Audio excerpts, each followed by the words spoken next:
आप सभी का स्कूल ऑफ गॉड में बहुत-बहुत स्वागत है। आज का मेरा क्वेश्चन आपसे पढ़ना ये है कि माफ़ी माँगना इतना ज़रूरी क्यों होता है?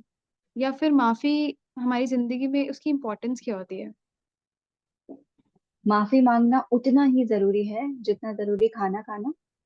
और मुझे ऐसा लगता है कि माफी इज अ हीलिंग थेरेपी। ये बात मैं एक कहानी के माध्यम से समझाने की कोशिश कर एक बहुत ही खूबसूरत लड़की, बनारस बनारस की रहने वाली, उसका नाम था शबनम।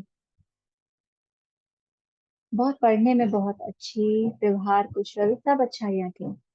और अपने घर वालों की बहुत चहेती भी थी, सब उसको बहुत ज्यादा प्यार करते थे। एक दिन क्या हुआ कि स्कूल कॉलेज बच्चों के बहकावे में आकर, क्योंकि बच्चे कहीं जाना चाहते थे जिसमें उसको अपने शायद पेरेंट्स की परमिशन ना मिलती, उसने ट्राई भी नहीं किया। बच्चों के बहकावे में आकर उसने अपने पापा की पॉकेट से पैसे चुरा लिए। और उसको जो करना था, she wanted to go outside for some activity और फन वॉट एवर, वो बाहर गई। तब तो उसको रियलाइज नहीं हुआ कि उसने कुछ गलत किया है। मगर वो जिस काम के लिए गई थी उसमें भी वो पूरी तरीके से एंजॉय नहीं कर पाई। और उसको मन में कुछ अंदर अंदर से खा रहा था, उसको परेशान कर रहा था कि मैंने कुछ गलत किया है, मैंने कुछ गलत किया है। And she wanted to express और confess this thing to her father.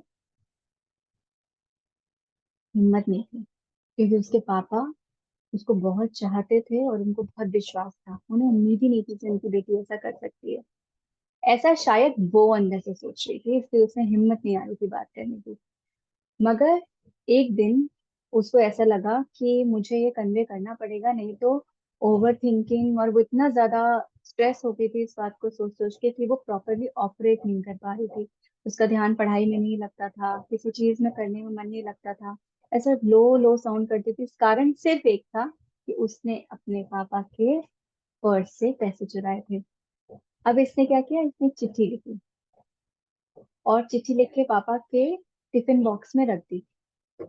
और पापा को ये बोला कि आज ना आपके टिफिन में कुछ है, आप ऑफिस जाके पढ़ना। पापा बस खाया पी कि हाँ कोई सरप्राइज होगा, कुछ होगा, एंड ही वाज एक्साइटेड। जब ऑफिस पहुंचे लंच टाइम पे, उन्होंने वो निकाला और उन्होंने वो चिट्ठी पढ़ी, जिस चिट्ठी में उसने अपनी पूरी फीलिंग्स लिखी थी कि क्या क्या हुआ था, उसने ऐसा किया and what she is going through now. पापा अपसेट नहीं हुए। ही केम बैक होम और वो अपने साथ बहुत सारी चॉकलेट्स और स्वीट्स लेकर आए थे। तो ये बहुत डर रही थी एंड उसको लगा था कि पापा आएंगे आज तो बहुत डांट पड़ेगी, पता नहीं क्या होने वाला है। पापा घर आए, पापा ने उसको चॉकलेट्स दी, मिठाई दी और वो खुश थे। तो इसने कहा, पापा आपने चिकन नहीं खाया क्या? तो बोलते, नहीं मैंने खाया। तो आपको कुछ नहीं मिला? नहीं मुझे मिला। तो फिर आपको मुझसे, मेरी उससे कोई भी तकलीफ नहीं है, आप मुझे कुछ बोलोगे नहीं? बोले, नहीं मैं क्यों बोलूंगा, मैं बहुत खुश हूँ ये जान के कि तुम में इतनी हिम्मत थी कि तुमने जो किया वो तुमने आके मुझे बताया। दोनों ने एक दूसरे को हक किया, दोनों को अच्छा लगा। वो लड़की काम हो गई, वो बहुत रोई पापा से और हक करके। उसके बाद उस शबनम ने ऐसा काम जीवन में कभी भी नहीं किया। इतना इम्पोर्टेंट है माफी मांगना और इतना ही इम्पोर्टेंट है माफ कर देना। अगर उसके पापा ने उस समय उसको गुस्सा किया होता, उसको पनिश किया होता, तो शायद वो लड़की दूसरी बार हिम्मत ना जुटा पाती अपने पापा से कन्फेस करने के लिए। और शायद वो रिपीटेडली एक के बाद दो तीन चार बार झूठ बोलती रहती होती और ना जाने और कितने माया जाल में फंसती। और अगर इसने माफी नहीं मांगी होती और पापा को कहीं और से पता चलता, तो उसके पापा को बहुत दुख होता। और मांगना और माफ करना दोनों ना आसान लोगों के काम नहीं है, स्ट्रांग होना पड़ता है। क्योंकि जब आप माफी मांगते हो, आपको अपने फियर से लड़ना पड़ता है, आपको अपने ईगो से लड़ना पड़ता है, तब जाकर आप माफी मांग पाते हो। और उसके उसके साथ साथ आपको खुद के साथ ऑनेस्ट भी होना पड़ता है। सिमिलरली जब आपको माफ करना होता है, तब वहां पे भी आपको अपने ईगो को एक तरफ रखना पड़ता है, आपको बड़प्पन दिखाना पड़ता है, आपको बड़ा बनना पड़ता है। कई बार पेरेंट्स के मन में ये भाव भी आता है कि नहीं, इस बात के लिए तो इसको पनिशमेंट देनी ही पड़ेगी, क्योंकि अगर पनिशमेंट नहीं दी ना तो ये फिर से ऐसा करेगा।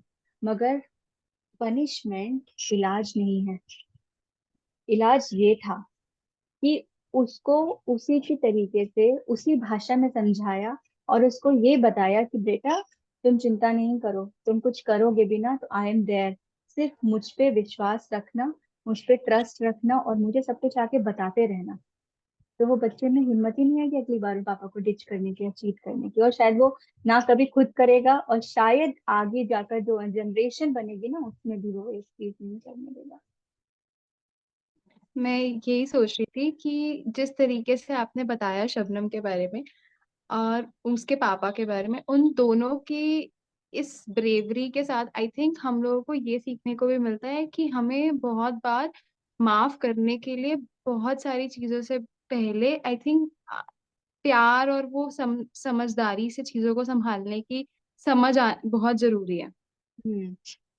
आज दिव्यांश। इन सब सिचुएशन में अगर आपका बच्चा आगे आकर बता पा रहा है तो आपकी अपब्रिंगिंग अच्छी है, क्योंकि आज के समय में इतना ज्यादा एक्सपोजर मिल चुका है बाहर कि माफी मांगने का तो कोई कॉन्सेप्ट ही नहीं है। वो बच्चा नहीं मांगेगा, वो झूठ बोलता रहेगा, वो अपना जीवन अपने हिसाब से जीता रहेगा, आपको पता भी नहीं चलेगा। और आपको पता चल भी जाएगा तो भी आप उसको कंट्रोल नहीं कर पाओगे, क्योंकि आप ताकत से कंट्रोल करना चाहते हो। ताकत से बड़ा कंट्रोल प्यार है। तो माफी मांगना और माफ करना दोनों के लिए दिल चाहिए, स्ट्रेंथ चाहिए, ब्रेवरी चाहिए। तब जाकर आप ये चीज कर सकते हो। क्योंकि जैसे मैंने पहले बोला ना कि ये करने के लिए आपको अपना ईगो, अपना जेलस, अपना एंगर, इन सब चीजों को ओवरकम करके आप ये कर पाते हो। तो सोचो, एक तीर से चार निशान। आपने बिल्कुल। माफी मांगी मगर आपने चार इवल्स को मारा, उसके बाद जाकर आप वहां पहुंचे।